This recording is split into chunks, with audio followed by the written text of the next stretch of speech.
大家好，歡迎嚟到逆流大叔嘅頻道。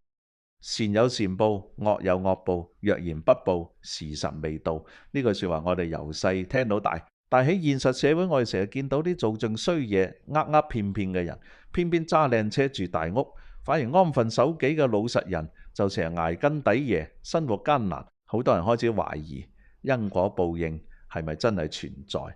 所謂嘅時辰未到，係咪只不過係弱者用嚟安慰自己嘅廢話？今日大叔同你用易經睇清楚，原來喺老祖宗嘅智慧入面，因果從來都唔係迷信，亦唔係個天得閒先劈雷打你，而係一種極度精準、毫無懸念嘅宇宙物理規律。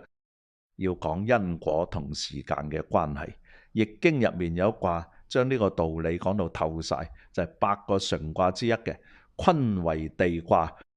坤代表大地，大地有咩特質？就係厚德載物，佢默默咁承受晒世間所有嘢。無論你種一棵樹定係倒一桶垃圾落去，大地唔會即刻有反應，佢只要將所有嘢吸收累積。易經喺解釋坤卦嘅時候，有一句千古名言：積善之家必有餘慶，積不善之家必有餘殃。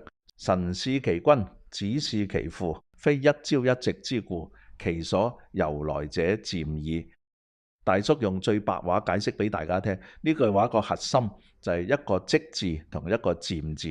易經話俾我哋聽，無論好壞，所有結果都係累積返嚟嘅，絕對唔係一朝一夕發生。點解會有時辰未到？因為你個進度條仲未行到100，一個壞人做咗衰嘢，點解佢仲可以風生水起？因為佢過去累積落嚟嘅福報或者資源仲未消耗完，但佢每一次做惡，其實都係喺度透支緊自己嘅人生信用額。冰山唔會一日融化，大廈亦唔會一日倒塌。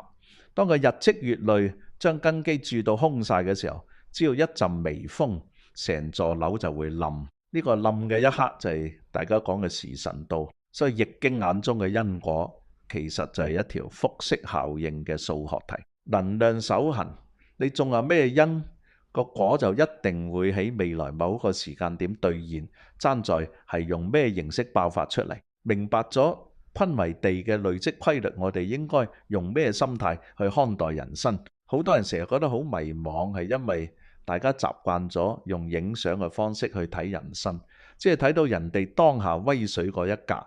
但易經教我哋，人生係一條長嘅錄影片段。當你將時間線拉長到10年、20年，你會發現靠踩住人哋上位嘅，身邊一定全部都係豺狼；靠騙快錢嘅，最後一定守唔住啲財富。我哋唔需要去怨天尤人，亦唔需要去羨慕嗰啲暫時行緊捷徑嘅人，因為坤卦話咗俾我哋聽，行得快唔代表行得遠，行得穩先至可以笑到最後。明白咗若然不報，時辰未到，其實係一個累積同爆發嘅過程。我哋喺日常生活中又應該點樣趨吉避凶？大叔唔會講大道理教你點做人，反而想留低3個問題，等大家自己靜低心嚟諗一諗。第一，當你見到身邊有啲人靠住行古惑做衰嘢而短暫成功嘅時候，你心入面係覺得好嬲，定係其實你暗底裏有少少羨慕，甚至有衝動想學佢哋一樣去行捷徑？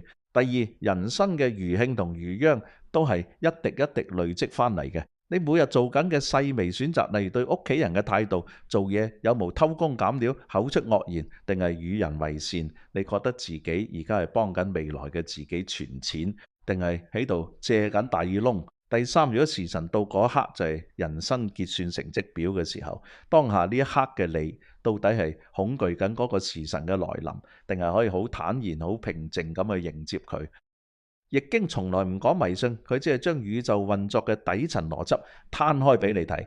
因我唔會偏幫任何人，佢只係忠實咁記錄住你行過嘅每一步。時辰未到，其實係上天俾人最後嘅慈悲同機會。如果你中意大叔今日嘅分析，覺得對你嘅人生有少少啟發，記得訂閱、點讚同分享。我係逆流大叔，同你用易經看透天下大勢。我哋下集見。